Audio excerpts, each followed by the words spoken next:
the Peruvian Life Cycle Assessment and Industrial Ecology Network. And one of our missions is to reach the general public, to bring scientific research closer to people. And so I'm so excited to be here with Dr. Johann Fellner. He is a professor from the TU Wien, and his research is about waste management, circular economy. And so I'm so happy to be here with you today, Johann. I'm also very happy to be here. Thank you so much. Thank you. Okay, so before we go into more complex topics, I would like to start talking about what we generate every day, what is trash. And so maybe people don't think what happened to trash after they throw it. So what do you think that are the key stages of household waste? Like how do solid waste systems generally work? Yeah, how to say, we have very different systems of how household waste is managed, depending on which region we are and which development stage we have. What is of course the most important step, what people very often forget, is that this waste is collected, because everything which is uncollected ends up in the environment or might end up in the ocean. So the collection, which is very often underestimated from its importance, is is really important. And then afterwards we have different options. If we have I would say a low developed waste management system, then the trash is brought to a dump site or a landfill where we are not getting any value out of the material anymore. And if we have a better development, then we can try to separate some of the recyclable materials out of it and make new materials, make out of old paper new paper. Plastic bottles, we can make out of it textiles, textile fibers, or also plastic bottles again. So we have different stages of this development, and all those materials which might not be recycled and which we don't want to landfill, and if we have enough money, we can try to use also the energy content present in the waste. Okay, thank you.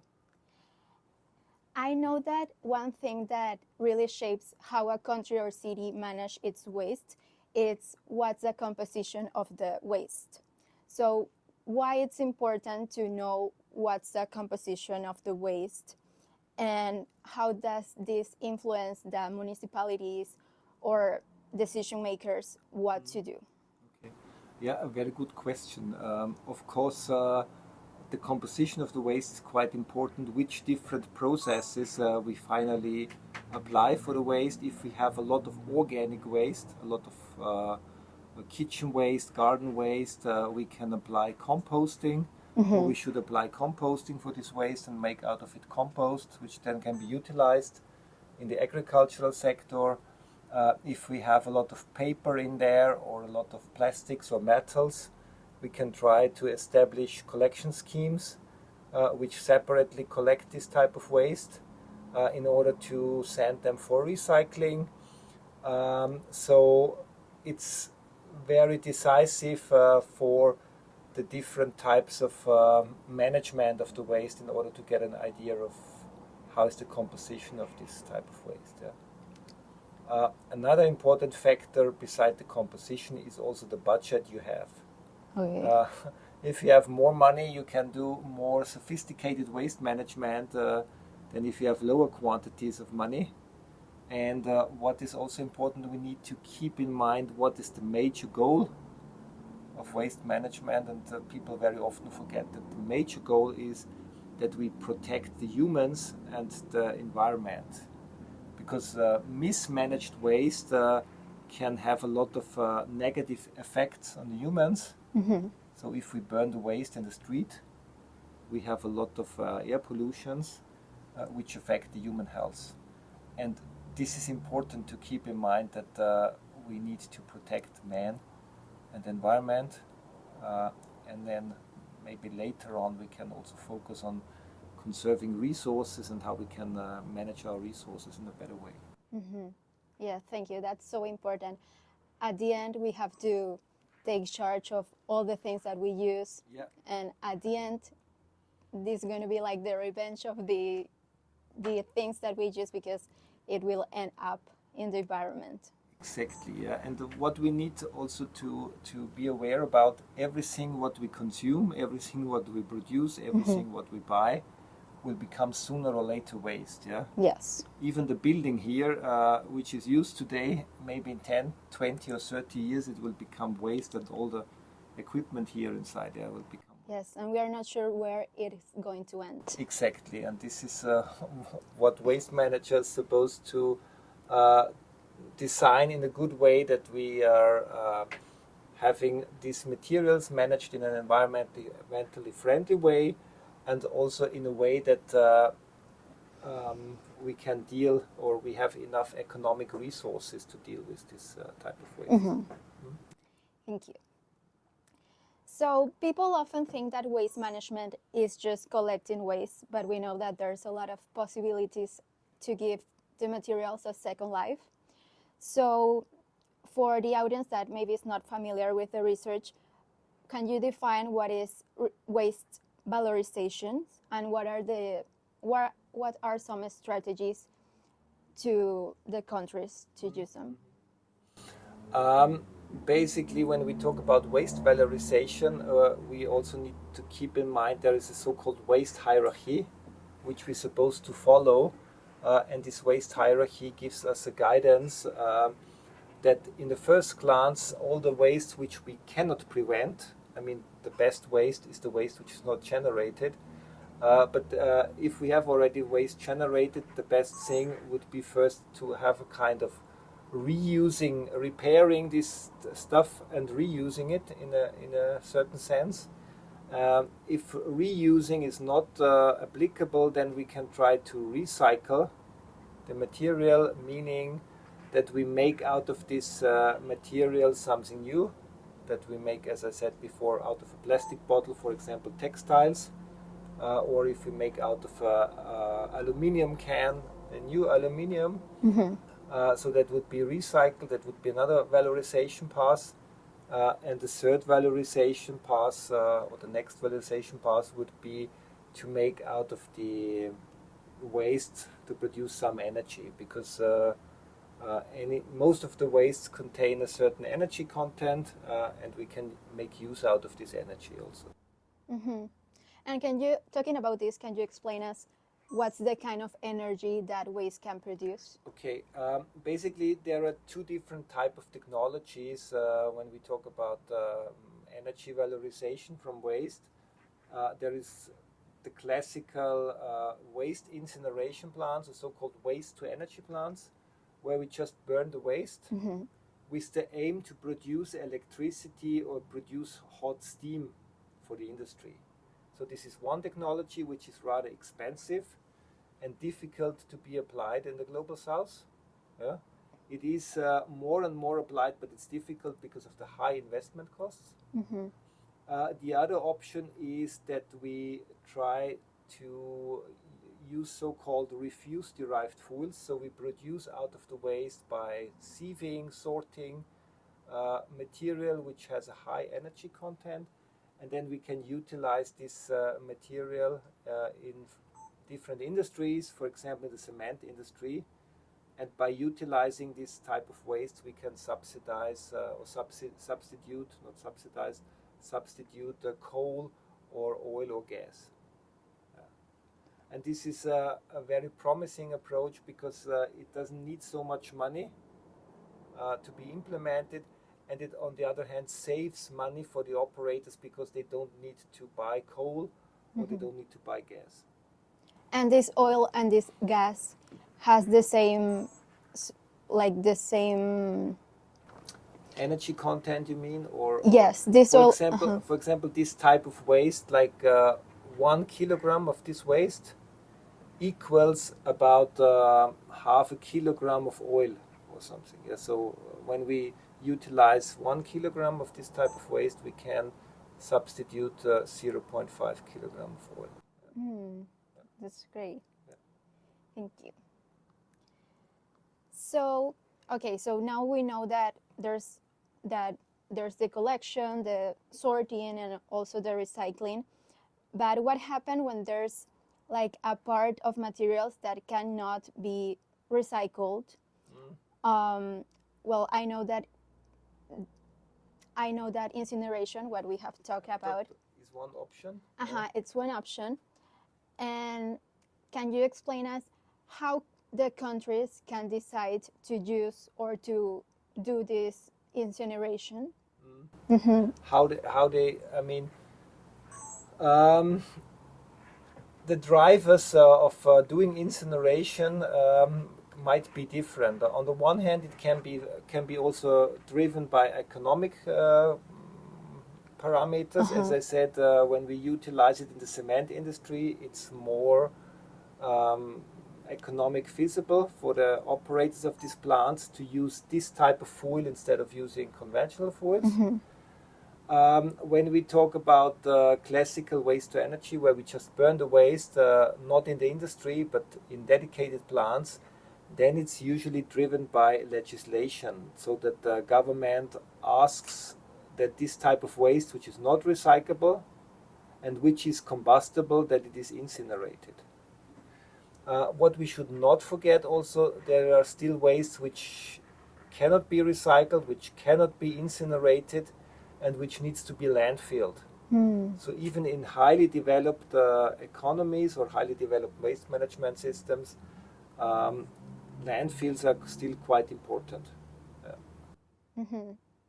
But maybe the landfills in other countries doesn't have the same impact that we have here in Peru. Exactly. So when we talk about these landfills, they need to be built with ceilings in order that the pollutants are collected and treated. And here in Peru, maybe we have landfills, so a lot of the landfills don't have any protection measures. So all the pollutants which are in the landfill finally end up somewhere in the environment. Yeah. So, well, we have said that here in Peru we don't use the method of waste to energy, but we use the landfills. From your perspective, what conditions are necessary before a country consider use this kind of treatments or technologies? A good point. I think, first of all, I think countries should really explore the potential of recycling to have, a strong circular economy in place, which allows that these materials are circulated. And if all the possibilities are elaborated, then we can think of implementing different strategies like these types of waste to energy or utilization of this waste in the cement industry. But we need all the time keep in mind what are the financial resources. Yeah, because some of the technologies are rather expensive. And we should not go for technologies which are too expensive for the population to afford. And what do you think that we can do here? Talking in Lima, maybe. Yeah. I'm not so familiar with the waste management system here. I just arrived yesterday. But I guess there are at some points already very good initiatives because I saw that you're collecting, for example, the bottles separately in the city. There are some collection points, so this is definitely going for recycling. Yeah. I guess one important point would be the management of the waste in the very poor areas of the city or in very poor areas of the country, because I guess there is probably not even a collection in place sometimes. So I think that should be the first priority, that the waste there is collected, because this waste is the most polluting one at the end of the day, I guess. So there should be the first priority. Second priority, maybe an upgrade of the type of landfills or the type of final disposal, and then trying to evaluate whether some of the waste could be directed as a fuel to the cement industry. Because this even can generate economic benefits and can maybe finance some of the other management systems in the waste management. Okay. I know that here in Peru we have some initiatives that collect the waste and transform it in another use. Like it follows the circular economy because it doesn't end in waste, but they transform it in compost when it's organic waste. Do you think that that's a good way to manage? Of course, that's a very good way, and I guess also you have as many countries in the south, you have a high share of organics in the waste. So composting is a very good solution for these types of waste. Yeah. Okay, thank you.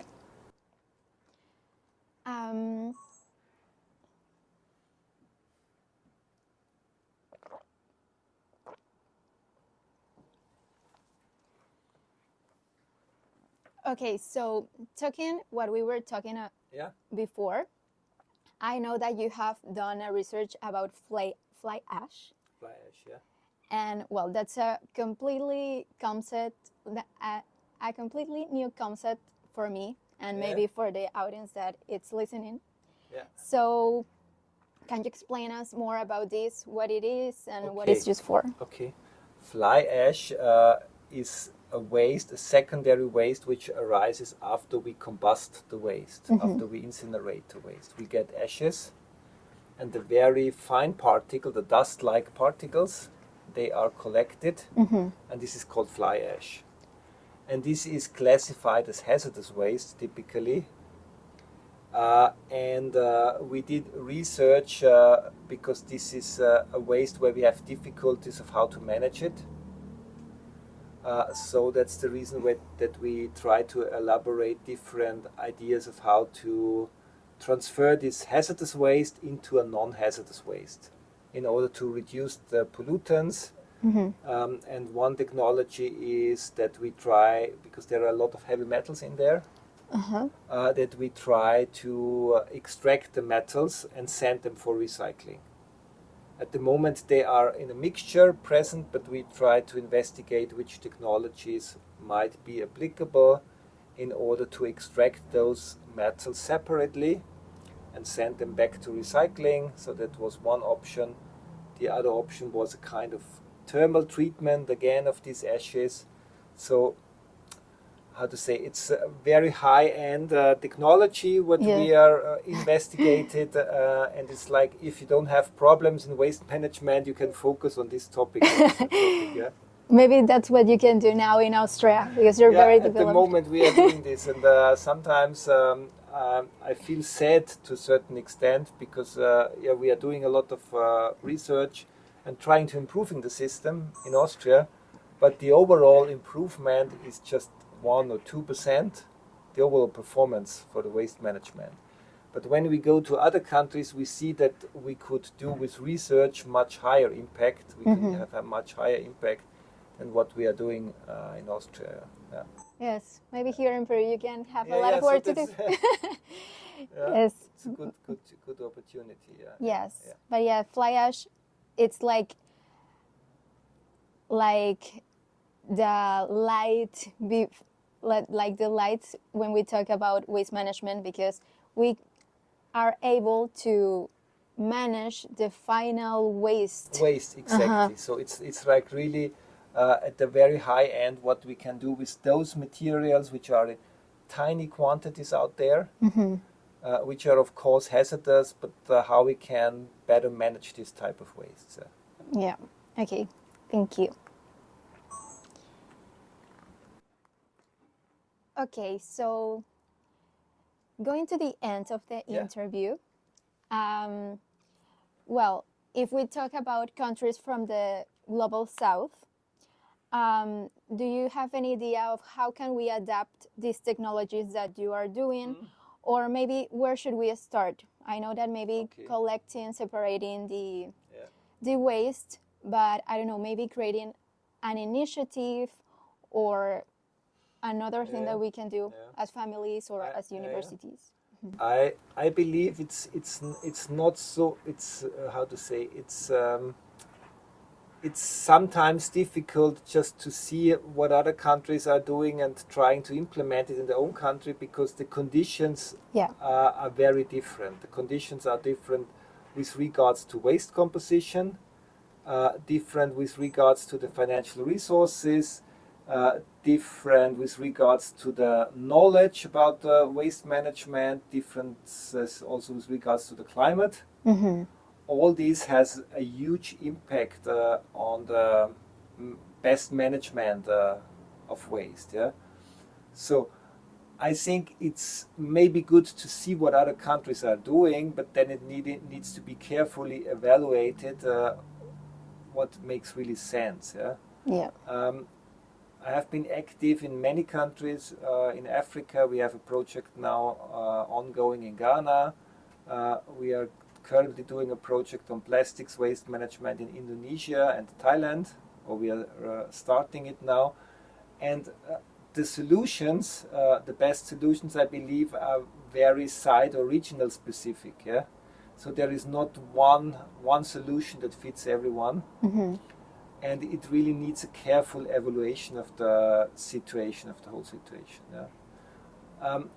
What I learned also is that there is a lot of knowledge in the countries of the global south already, and I believe it would be very good. There is not only an exchange between the north and the south, but also within the south. Yeah, because maybe solutions within the global south are more similar, or the appropriate solutions are more similar than if we have a technology transfer between north to south.